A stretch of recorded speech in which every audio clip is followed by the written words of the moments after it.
সম্মানিত দর্শক শ্রোতা, আসসালামু আলাইকুম। আজকের বিষয় এই প্রতারক মিনহাসকে গ্রেপ্তার করেছে সেনাবাহিনী। গ্রেপ্তার করে সেনাবাহিনী বিপদে পড়েছে এমনটাই আশঙ্কা করা যাচ্ছে এবং গণমাধ্যমে অনেক কিছুই দেখলাম ভিডিওতে যে সেনাবাহিনী বিতর্কিত হয়েছে। বিতর্কিত হওয়ার পথে সে বিষয়ে সংক্ষেপে আপনাদের সাথে শেয়ার করছি। দেখেন, 5ই আগস্টের পর থেকে সেনাবাহিনীকে বিভিন্নভাবে বিভিন্ন কর্মকাণ্ডে আলোচিত সমালোচিত সেনাবাহিনীরা হয়েছেন। দেশ রক্ষার্থে তাদের কিন্তু অনেক ভূমিকা আছে। দেশ রক্ষার্থে, দেশের স্বাধীনতা সার্বভৌমত্ব রক্ষার্থেই তাদেরকে নিয়োজিত করা হয়েছে।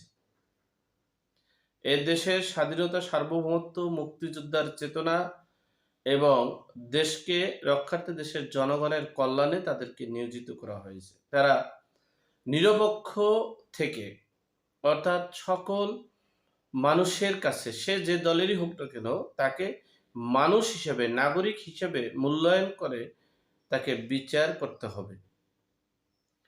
সে যে কেউই হোক না কেন, সে হিন্দু হোক, মুসলিম হোক, খ্রিস্টান হোক, বৌদ্ধ হোক। কিন্তু দুঃখের বিষয়, গত 8টা মাসে কিন্তু সেটা দেখছি না, সেটা দেখতে পারছিও না। এই মিনহাজ অপরাধী, তাকে গ্রেপ্তার করার কারণে সেনাবাহিনীকে স্যালুট জানাই। তবে তিনি অপরাধী, সেনাবাহিনীকে বকা দিয়েছে, গালিগালাজ করেছে, এরপরে প্রতারণা করছে, অনেক প্রতারণার সামিল হচ্ছে, বিদায় তিনি অপরাধী, তাকে গ্রেপ্তার করেছে। আবার এটাও হচ্ছে, যদি সেই অপরাধী যদি বৈষম্য বিরোধী ছাত্রদের যদি হতো, সমন্বয়কারীদের যদি হতো, কিংস পার্টির যদি হতো, তাহলে কিন্তু তাকে গ্রেপ্তার করা হতো না।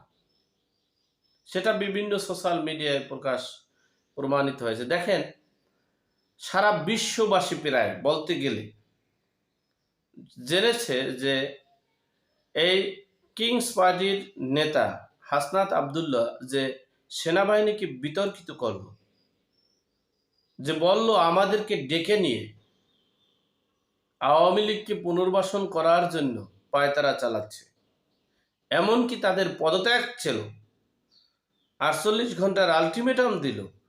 কই একজন সমন্বয়কারী বৈষম্য বিরোধী ছাত্র, কেউ কি কিংস পার্টির কোনো নেতা বা কেউ গ্রেপ্তার হয়েছেন? হয়নি। কেন গ্রেপ্তার হবে না? আমি মনে করি পৃথিবীর সবচেয়ে বড় অপরাধ করেছে সেনাবাহিনীর সাথে, কিন্তু সেই অপরাধীর বিচার নেই। মিনহাজ তিনি অপরাধ করেছেন, তাকে ধরেছেন। আমি এই রোজা মুখে পরন্ত বিকেল বেলা আসরের পরে বললাম, রোজা মুখে বললাম, আপনারা প্রকৃত অপরাধীকে গ্রেপ্তার করুন। সকল অপরাধীকে, হাজার হাজার লক্ষ লক্ষ অপরাধ হয়েছে, লক্ষ লক্ষ অপরাধ হয়েছে এই গত 7.5-8 মাসে। কই একজন অপরাধীকেও আপনারা গ্রেপ্তার করেন নাই। গ্রেপ্তার করেছেন কাদেরকে? যারা বিগত সরকারের আমলের যারা ছিলেন, যারা সেই আওয়ামী লীগের দোসররা, সমর্থনকারীরা, তাদের অপরাধকে গ্রহণ করে আপনারা তাদেরকে গ্রেপ্তার করেছেন। কিন্তু গত 8 মাসে, প্রায় 8 মাস চলে, এই গত 8 মাসে কি লক্ষ লক্ষ অপরাধ হয়েছে? সেই অপরাধীকে দৃষ্টান্তমূলক শাস্তি দিয়েছেন? সংবিধানকে অপমানিত, লাঞ্ছিত করা হয়েছে, তাদেরকে কি গ্রেপ্তার করেছেন? তাদের নামে দেশদ্রোহিতা হয় না? যারা সংবিধানকে অপমান করছে, সংবিধানকে ছুঁড়ে ফেলছে, সংবিধানকে লাঞ্ছিত করছে, সেনাবাহিনীকে অপমান করছে, প্রতিনিয়ত তাদেরকে জনগণের প্রতিপক্ষ করছে, দেশদ্রোহিতার দিকে ধাবিত করাচ্ছে, আজকে দেশ রক্ষার্থে, দেশের জনগণের কল্যাণে, দেশের স্বাধীনতা সার্বভৌমত্ব রক্ষার্থে যেই সেনাবাহিনী, সেই সেনাবাহিনী আজকে নীরব কেন? আমরা সেনাবাহিনীর কাছ থেকে আমরা সব সময় বলি, কেন বলি সামরিক শাসন জারি করতে? অর্থাৎ আমরা জানি সেনাবাহিনী একজন বাংলাদেশের নাগরিক হিসেবে সকলেই বাংলাদেশের নাগরিক হিসেবে বিচার করবে। কিন্তু কই? কোথায়? তাদের কাছে ম্যাজিস্ট্রেসি পাওয়ার দেওয়া হচ্ছে। এই মিনহাজ তিনি প্রতারক অপরাধী, তাকে গ্রেপ্তার করেছেন, ধন্যবাদ জানাই। কিন্তু এর চেয়ে অনেক হাজার গুণের অপরাধী তাদেরকে আপনারা আশকারা দিচ্ছেন,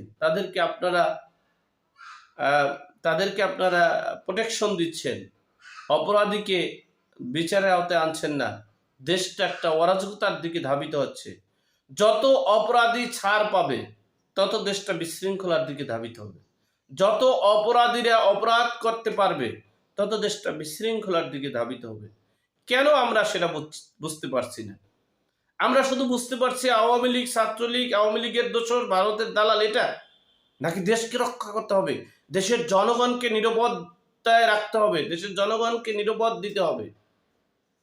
আমি আশা করব এই দেশপ্রেমিক এবং দেশের স্বাধীনতা সার্বভৌমত্ব রক্ষার্থে, দেশের মুক্তিযোদ্ধার চেতনা এবং দেশের সংবিধান রক্ষার্থে, দেশের জনগণের কল্যাণে সেনাবাহিনী একনিষ্ঠভাবে কাজ করার জন্য উদ্যত আহ্বান করে আজকের মতো এখানেই শেষ করব।